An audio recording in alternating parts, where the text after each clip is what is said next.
उमा,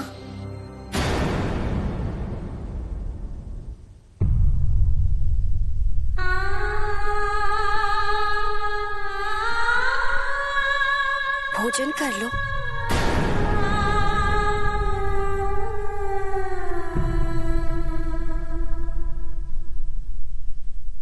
जिस प्रकार आप सदा अपनी माता को अपने हाथों से भोजन कराते हैं, ठीक उसी प्रकार एक समय कैलाश में आप मुझे अपने हाथों से खिलाए बिना कभी भोजन नहीं करते थे महादेव।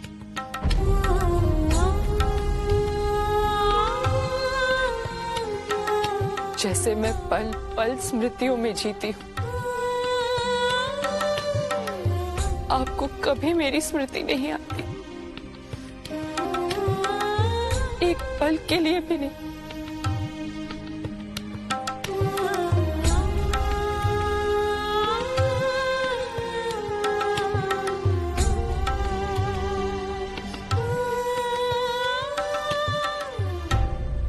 अन्नपूर्णा रूप में मैं अन्न का अनादर नहीं कर रही, अपितु आपको साक्षी मानकर मैं ये संकल्प कर रही हूँ, मैं आज के उपरांत तब तक अन्न और जल ग्रहण नहीं करूंगी जब तक महादेव स्वयं आकर अपने हाथों से मुझे भोजन नहीं कराते।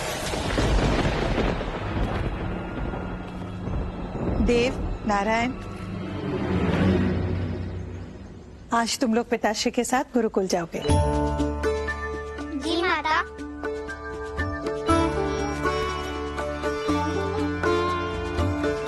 आओ पुत्र।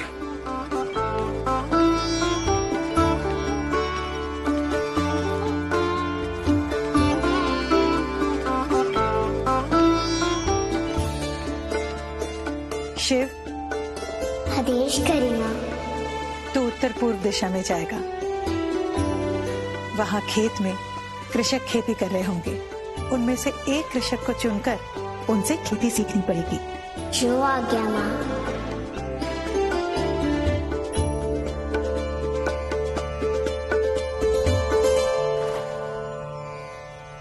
ये तुम दोनों का भोजन है, समय मिलते ही खा लेना।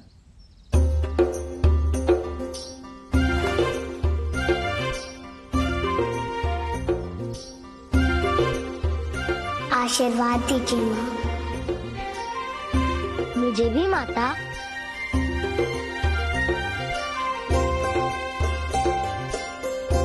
तुम लोग अपने शिक्षा अर्जन में सफल रहो।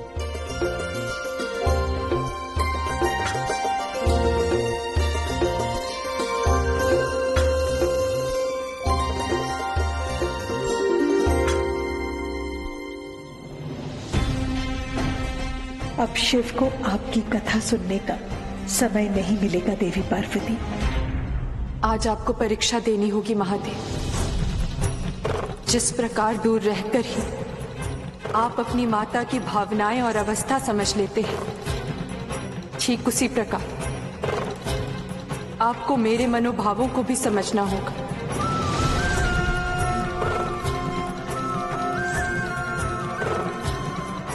सुननी होगी मुझसे हमारी कथा, करनी होगी मेरी क्षुधा की अनुभूति,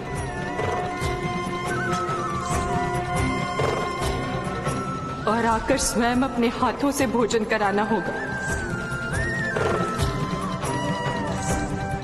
जुड़ना होगा अपने भक्त, अपने मित्र, अपनी गिरजा से शिव।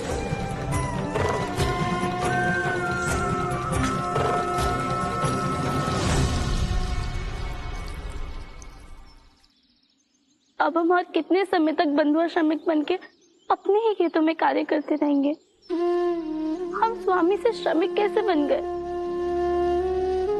बताइए ना बापू, कैसे बन गए?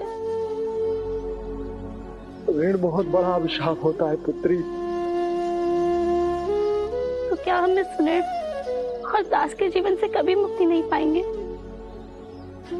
अब हमें मुक्त स्वयं ईश्वर ही करवाएंगे। मैंने सुना है इस क्षेत्र में भगवान महादेव स्वयं बाल रूप में माता अनुसुईया के घर में जन्म ले चुके हैं। अब हमारे दुखों को वही हरेंगे पुत्री।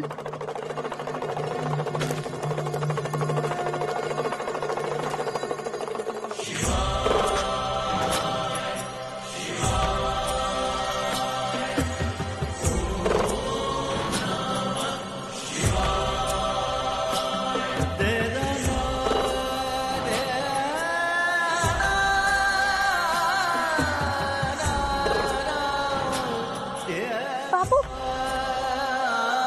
वो देखिए बाल शिव।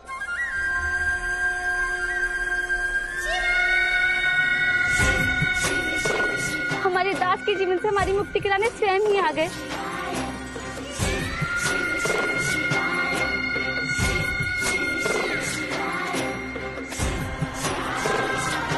प्रभु, प्रभु, भक्त की पुकार सुनकर आप स्वयं आ गए। प्रभु, आपके दर्शन पाकर मैं धन्य हो गया भगवान।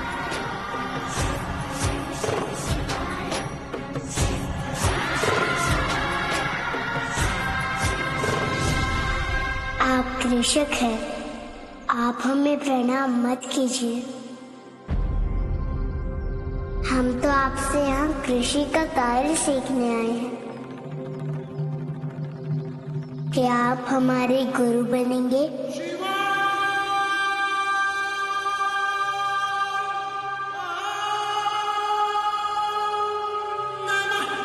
प्रभु, ये आप क्या कह रहे हैं प्रभु? नहीं,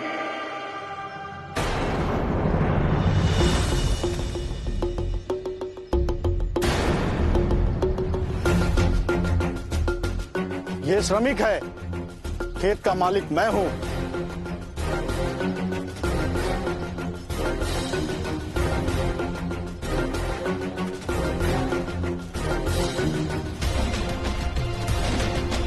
कहो क्या काम है, किस लिए आए हो?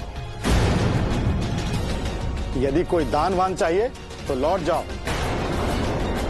क्योंकि मैं तो ईश्वर पे विश्वास ही नहीं करता, नास्तिक हूं मैं।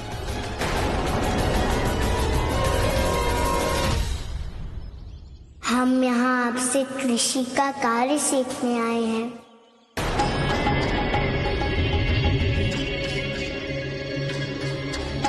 चलो अच्छा है, बिना परिश्रम किए ही 2 श्रमिक मिल गए। खूब श्रम करवाऊंगा।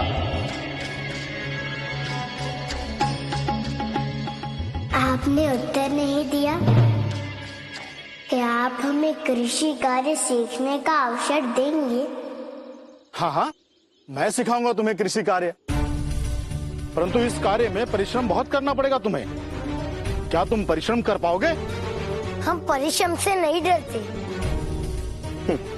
कृषि के बारे में कुछ जानते भी हो, क्या यूं ही चले आए काम मांगने के लिए? मेरी माता कहती है कि कृषि कार्य में पशु और पक्षियों से खेतों की रखवाली करनी होती है। सतर्क रहकर ये देखना होता है कि फसल नष्ट न हो जाए। ठीक है ठीक है, तुम दोनों जाकर उस खेत पे पहरा दो, जाओ।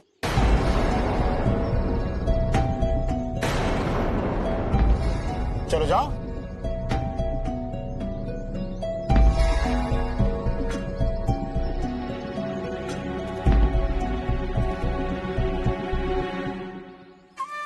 ये क्या, प्रभु तो स्वयं श्रमिक बन गए। इसका अर्थ अब हम कभी नहीं हो पाएंगे इस दास्ता की बेड़ी से मुक्त।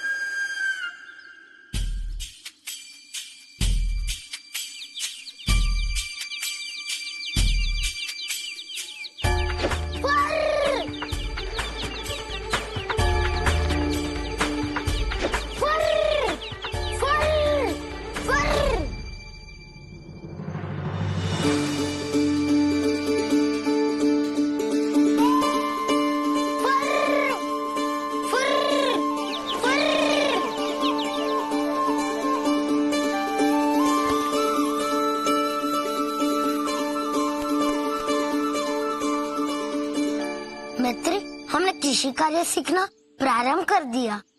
ये वास्तविक कृषि कार्य नहीं है मूड। जब हम बीज बोने के लिए खेत तैयार करने से लेकर फसल काटने की प्रक्रिया को सीखेंगे, तब वो होगा असली कृषि कार्य का ज्ञान। ये तो मात्र फसल की रखवाली है जो हमें निष्ठापूर्वक करनी है। तुम उस ओर ध्यान रखो, मैं इस ओर ध्यान रखता हूँ। ठीक है मित्र।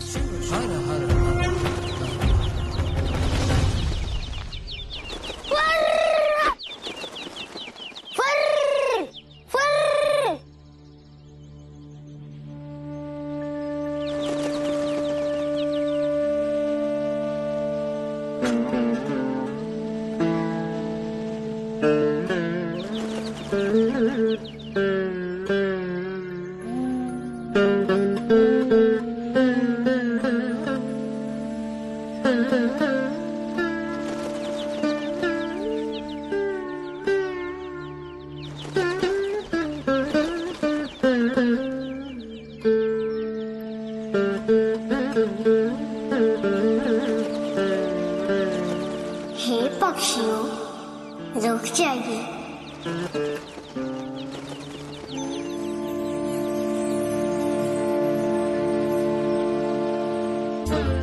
मैं इस खेत का प्रहरी हूँ।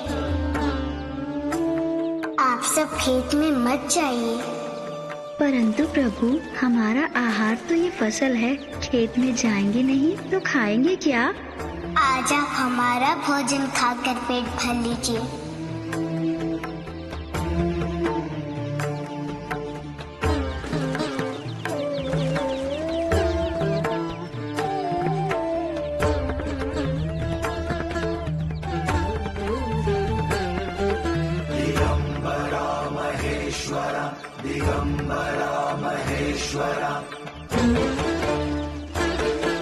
तुम्ही से है ये दिग दिगंत, तुम्ही तो हो आदि अनंत।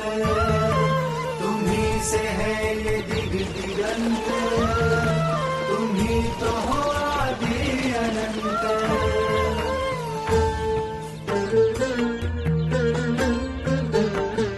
इन्हें खाता देखकर मुझे तृप्ति की अनुभूति हो रही है। तुम भी अपना भोजन इन्हें दे दो। भंडारी विश्वरूप शंकर, भोले भंडारी। अपना भोजन इन्हें दे दूंगा तो मैं क्या खाऊंगा?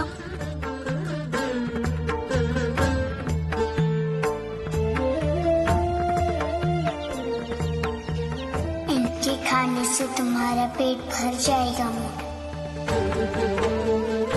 तो इन्हें देकर तो देखो।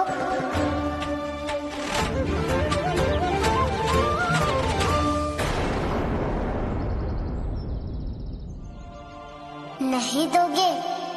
ठीक है, मत दो। मैं दबाव नहीं डालूंगा मूड। ऐसी बात नहीं है मित्र, मुझ पर तुम्हारा पूर्ण अधिकार है। मुझे भोजन अवश्य प्रिय है, परंतु तुमसे अधिक नहीं मित्र शिव। शिव शंभो शंभो महेश, शिव शंभो शंभो जगदीश।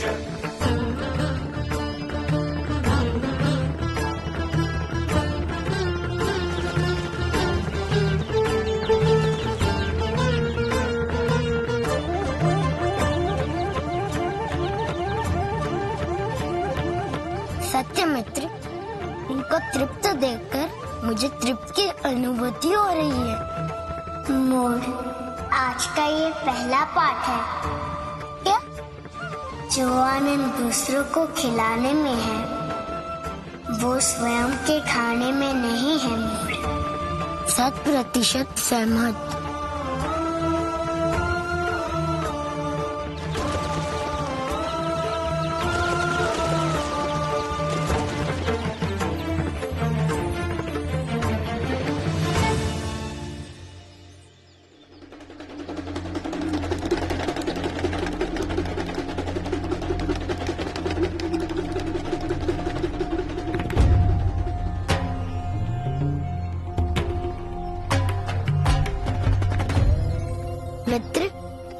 ओर ध्यान मत दो।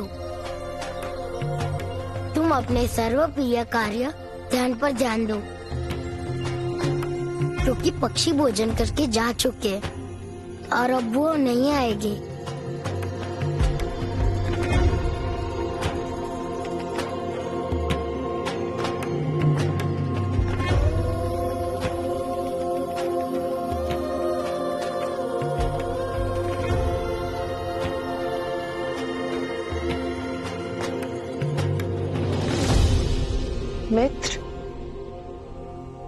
मित्र शिव, आप मेरी ध्वनि सुन पा रहे हैं? मित्र, मैं आपको आगे की कथा सुनाना चाहती हूँ।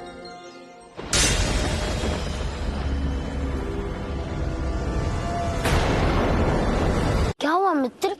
इतने शीघ्र ध्यान से बाहर कैसे आ गए? मुझे ध्यान में पड़ोसन मित्र की ध्वनि सुनाई दे रही थी। क्या? हाँ मोर, वो कह रही थी कि वो आगे की कथा सुनाना चाहती है। सच में तुम विलक्षण हो मित्र। विलक्षण मैं नहीं, विलक्षण ध्यान की शक्ति है, जिसे अतीन्द्रिय ज्ञान कहते हैं। इसे साध लेने पर हम किसी से भी मानसिक तरंगों के माध्यम से जुड़ सकते हैं। इससे संदेश भी भेज सकते हैं और दूसरों का संदेश प्राप्त भी कर सकते हैं। तो मित्र, पड़ोसन मित्र से अपना मानसिक तरंग जोड़ लो और उनसे आगे की कथा सुनो। और हाँ मित्र, अकेले मत सुनना, मुझे भी सुनाना। अवश्य मोर। हर हर हर हर हर हर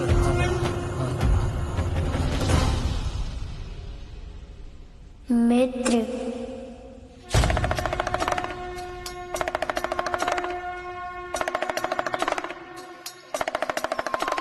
मित्र,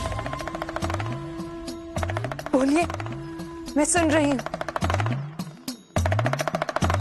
मित्र शिव, आप सुन पा रहे हैं मुझे? हाँ, मैं आपको स्पष्ट सुन पा रहा हूँ मित्र। अभी आप कहाँ हैं मित्र?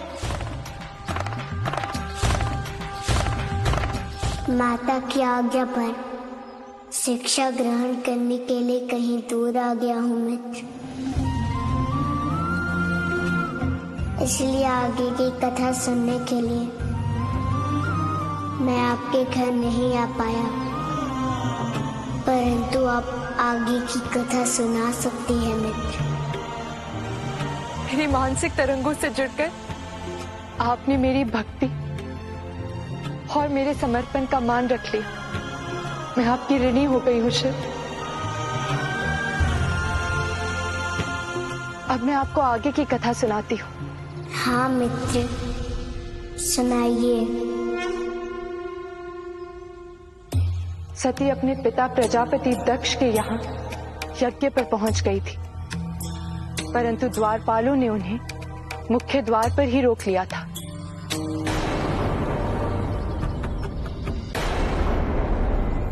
पड़ोसन मित्र ने क्या सुनाया?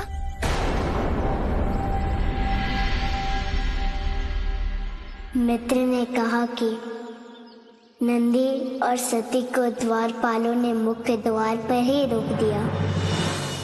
आश्चर्य, ससुराल क्या चली गई?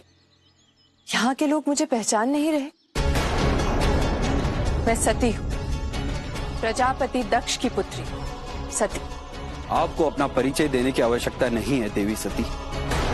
तो फिर ऐसा क्यों? आदेश का बंधन। मेरे पिताश्री ऐसा आदेश कभी नहीं देंगे। मार दीजिए।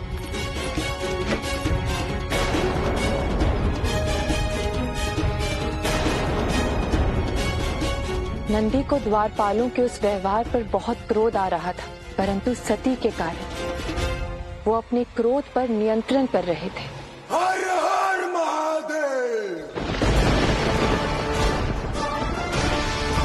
शांत नंदी।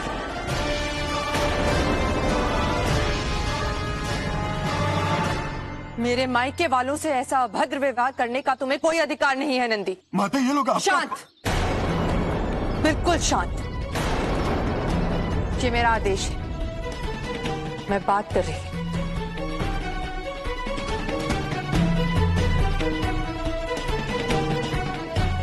आप जाइए और जाकर पिताश्री से कहिए कि उनकी पुत्री सती मुख्य द्वार पर खड़ी है और देखिएगा वो स्वयं दौड़कर यहाँ आएंगे और मुझे अपने साथ लेकर जाएंगे। जाकर संदेश दीजिए।